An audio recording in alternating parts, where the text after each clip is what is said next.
Hello mga katabihan, so araw pala ngayon ng Sunday.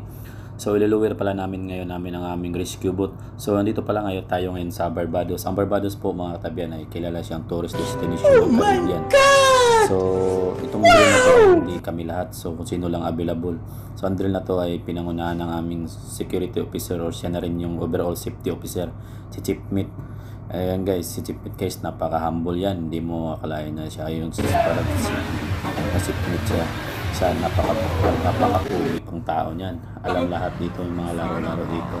So pero yung pinaka-pugi guys, ayan na pinaka-pugi. Gunggong! Barinig kita sa mukha eh! Nilang mag-breakfast, mag-lunch at mananghalian pag kinabukasan. Ngayon kasi luluwiran nila yung rescue boat natin. So susubukan nila kung gumagana pa ba, kung tumatakbo pa ba.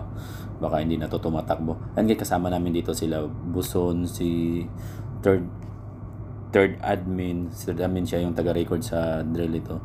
And guys, nagkataon pala na may dumaan din na yacht. Kasi nga ito, tourist spot to. Daming dumadaan na yacht. At siyempre mga katabihan, di man nila pwedeng patakbuhin yung rescue boat natin kung walang taga-makina.